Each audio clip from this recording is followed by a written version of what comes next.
What's going on, everyone? So, the Memphis Grizzlies trading Jaren Jackson Jr. To the Utah Jazz was a little surprising, right? I thought if he did get traded, which, I mean, again, there were rumors and talks about him being traded dating back to the offseason.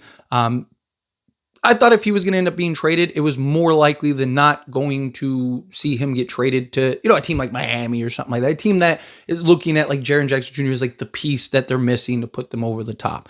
Utah landing him obviously signals that they're trying to win now.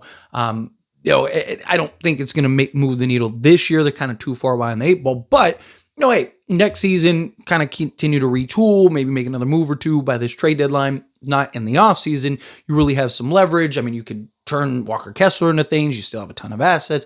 Like, you have things that you could do to kind of expedite this process, this rebuild for the Utah Jazz. They clearly want to start to push some of their chips in to go make moves to make some trades. So definitely something to kind of keep an eye on with Utah. But to me, more than anything, the signals that Morant's days in Memphis are gone, right? Like, I don't think that they're going to trade Triple J, and then the idea was to kind of retool around the young guys while also keeping Morant. Maybe they do. There was talks wanted to stay and stick around in Memphis. Supposedly they were going to talk and kind of work out a path and something like that. Maybe, said, hey, if you got to trade Triple J, you got to trade Triple J type thing. So maybe he's willing to be patient and wait around. But it was kind of always one of those things where it's like, who's the first shoe to drop in Memphis? Is it Ja? And then it's like, okay, if they're trading Ja, then they're going to trade Triple J. Or is it Triple J, where it's like, okay, if they trade Triple J, they're going to trade Ja. Not necessarily that those two are, a package that you have to pair and send out, but more so of like, hey, this is something that, if you're getting off of one, it makes sense to get off the other, right? And then just kind of hit the full reset button, hit the full rebuild button, get as many assets and picks and players and whatnot as you can get, and then kind of go from there. Like, that would kind of be the idea.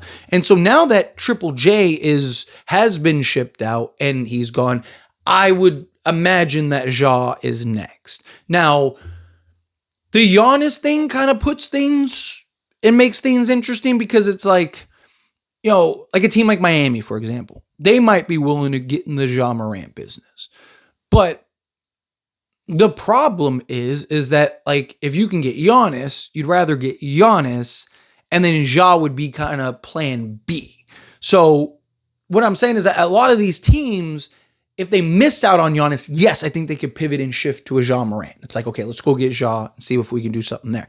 The other thing is, too, is like, how many teams truly want Ja Morant? He's an incredible player, an incredible talent, but he's had some injury issues. Can he stay healthy? Can he stay on the basketball court? He's also a guy that just can't seem to stay out of his own way, right? And it's frustrating because he is so incredibly talented. There was a point in time where it was like, dude, is this guy going to be the face of the league? And I know he said he doesn't want that and stuff like that, but again, you don't need to self-sabotage in order for that not to happen, right? If it happens, it happens. If it's not.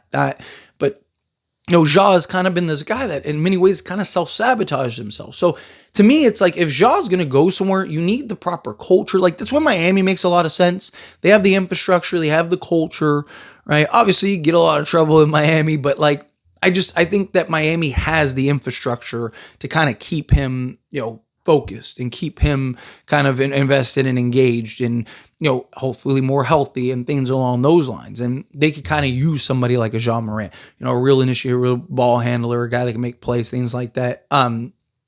It's just, but outside of Miami, like, what teams make sense? A team like Houston, would they be willing to get into that business? You kind of go down the list of like, what are the teams that make sense for Ja? Right? Is Milwaukee looking at this going like, oh, maybe we can keep Giannis? Let's go make a trade for a Ja Morant, and then maybe we have Ja and Giannis Antetokounmpo, which I don't really know how that fit works, right? Like, Damian Lillard made sense alongside Giannis. I didn't think that it would work, right? And it wasn't because, Dame, it was just where they are at their stage of their careers. Like, Damian Lillard was not prime Dame, right? He was, he's having issues. Like, he wasn't the same player. He had his struggle. He wasn't as consistent as he was earlier in his career, stuff like that. But it's kind of the same idea, right? Like, Trae Young, somebody like that, I think would be like ideal. Like, somebody that can spread the floor, knock down the open shots, while also, feeding a Giannis Antetokounmpo, making sure the big man eats. Right? Where a Ja Morant, like, if you're a team, it's like, all right, we're just going to put all 5 guys in the paint and trust that Ja Morant and Giannis Antetokounmpo aren't going to torch us from 3.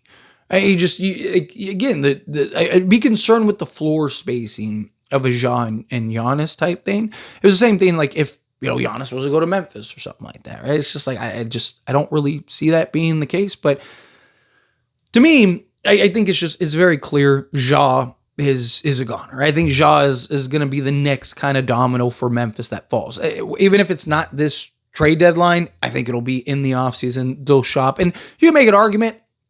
It would almost be better for Memphis to wait till the offseason when more teams have cap space, more teams are opening up, right? There's more things to where, and the Grizzlies, you got the massive trade exception. They got it's just under like a $29 million trade exception. So there's things that you can kind of do and work out and get other teams involved. And, some of these teams aren't as worried about, taking on salary, like, because the apron stuff like that don't really impact until the season starts, stuff like that. So if you're a team, you can or if you're Memphis, kind of be more patient on the Ja trade. You got off Triple J. You already are starting to head in the direction. You can kind of see this year, like, how does Ja and all these young guys look? Maybe you can make another move with your trade exception by the trade deadline and kind of configure things and do some stuff.